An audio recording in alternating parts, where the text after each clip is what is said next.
नमस्कार दोस्तों, कैसे हो आप सभी। उम्मीद करती हूँ आप सभी ठीक होंगे। आइए आज की कहानी शुरू करते हैं।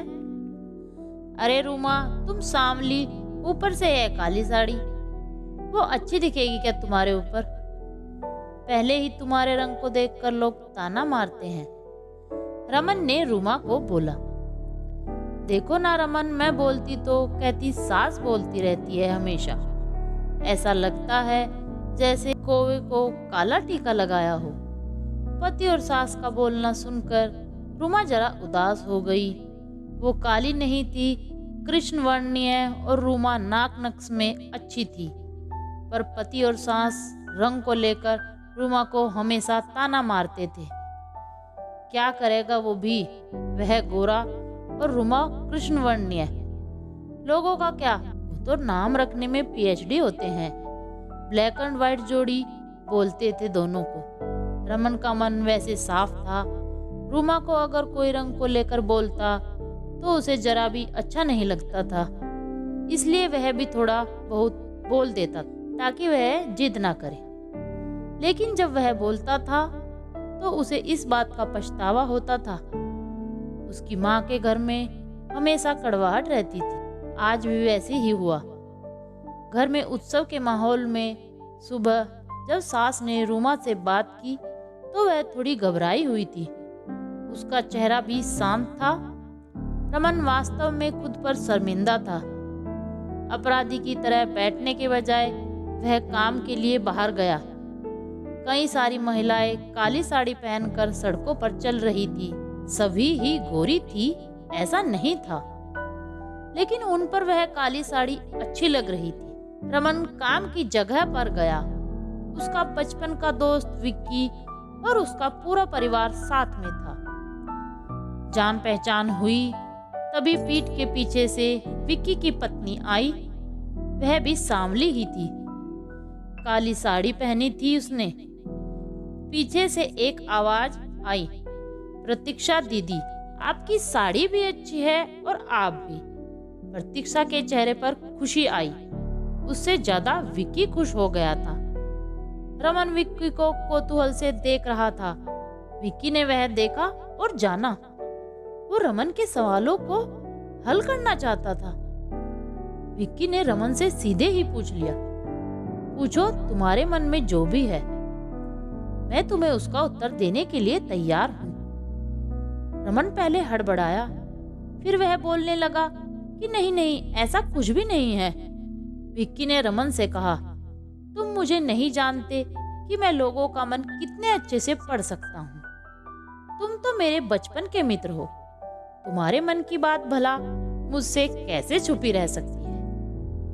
विक्की आगे बोला, चलो ठीक है, तुम्हारे सवाल भी मैं ही बता देता हूँ। तुम यही सोच रहे हो ना कि मेरी पत्नी जो रंग से काली है और आज उसने काली साड़ी पहन रखी है, फिर भी वह और मैं इतना खुश कैसे।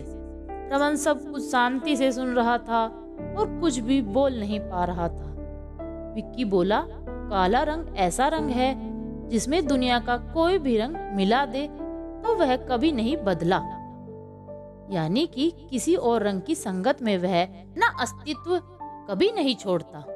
इसी प्रकार प्रतीक्षा भी दिल से एकदम उस कलर के जैसी है, कभी भी रंगीन न होने वाली लड़की है। वह अपनी मर्जी से जिए, यह मेरी इच्छा है। मैं उसे खुश देखना चाहता हूँ। लोगों का क्या, वह तो बैठे ही हैं भला बुरा बोलने के लिए। क्या क्या नहीं बोलते लोग। ताना मारने वाले मारते रहें, हमें हमेशा खुश रहना चाहिए। वही मैं अब कर रहा हूँ। वो सुबह मुझे बोली, मैं कैसे दिख रही हूँ? अच्छी लग रही हो तुम। ऐसा बोलने पर उसके चेहरे पर कोलगेट स्माइल देखकर मुझे सकारात्मक ऊर्जा मिली। घर से बाहर निकले तो सभी बोलने लगे कि अच्छी लग रही हो भाभी। हम दोनों ने अच्छे मन से यह बात सोची, कोई ना कोई ताना मारने के लिए बोला ही होगा ना। उस वजह से जीने की दिशा क्यों बदले। रमन को उसके घर का सुबह का माहौल याद आया। वह खुद पर ही चिढ़ गया। उसे लगा वो सच में गलत था। मैं ही रूमा को दुख देता हूँ, उस वजह से सब उसे बोलते हैं। अब मुझे ही अपनी भूल सुधार कर उससे माफी मांगनी होगी। उसने हंसते हुए विक्की को अलविदा कहा। अपना काम निपटाकर वह एक साड़ी की दुकान पर गया। रूमा के लिए उसने काले रंग की साड़ी ली और घर गया। घर जाने के बाद रूमा शांत बैठी थी। उसने रूमा को आवाज दी और साड़ी उसके हाथों में दे दी। रूमा को जरा अजीब सा लगा। उसने प्रश्नार्थक नजरों से रमन की ओर देखा। उसने बॉक्स खोल कर देखा तो काले रंग की साड़ी थी। रूमा, मैं लाया हूँ तुम्हारे लिए यह साड़ी, आज पहन के दिखाओ कैसी दिखती हो तुम। अच्छी नहीं लगी तो बदल देंगे साड़ी को। देखने तो दो, दिखती कैसी हो तुम इस रंग में। रूमा को जरा अच्छा लगा। चलो तैयार हो जाओ, जल्दी हम बाहर जाकर आते हैं। एक क्लाइंट के पास जाना है, उन्होंने बुलाया है जोड़ी में। रमन का बोलना सुनकर रूमा तैयार होने गई। काली साड़ी, उस पर हल्का सा मेकअप और लंबे बालों की चोटी। रमन भी क्या, रमन की माँ भी रूमा को देखते ही रह गई। रमन बोला, रूमा सॉरी।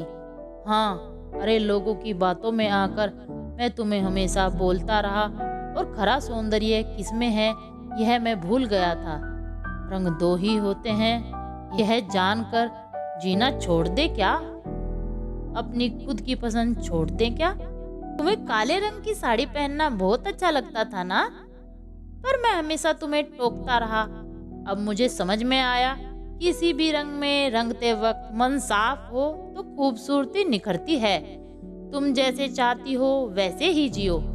मैं कभी भी तुम्हें नहीं बोलूंगा। और हाँ, सचमुच बहुत सुंदर लग रही हो तुम। तुम्हारे रंग पर अच्छा खिलता यह काला रंग। यह बात सुनकर रूमा के चेहरे की लाली और भी ज्यादा बढ़ गई। शर्माकर वह रमन को बोली, क्या आप भी? रमन ने रूमा का मुस्कुराता हुआ चेहरा देखा और उसके बदले हुए विचारों से रमन खुश हुआ। मन ही मन रमन ने विक्की को धन्यवाद किया, क्योंकि यह परिवर्तन विक्की के शब्दों द्वारा हुआ था। खूबसूरत दिखने के लिए खूबसूरत दिखना जरूरी नहीं, बल्कि खूबसूरत सोच होना जरूरी है। इंसान का अगर मन सुंदर है तो इससे कोई फर्क नहीं पड़ता कि वह किस रंग का हो। तो दोस्तों, कैसी लगी आपको हमारी आज की कहानी? अगर कहानी पसंद आई हो तो कमेंट करें, लाइक करें, शेयर करें और चैनल पर नए हो तो सब्सक्राइब करना ना भूलें। आप सभी का धन्यवाद। Bye bye.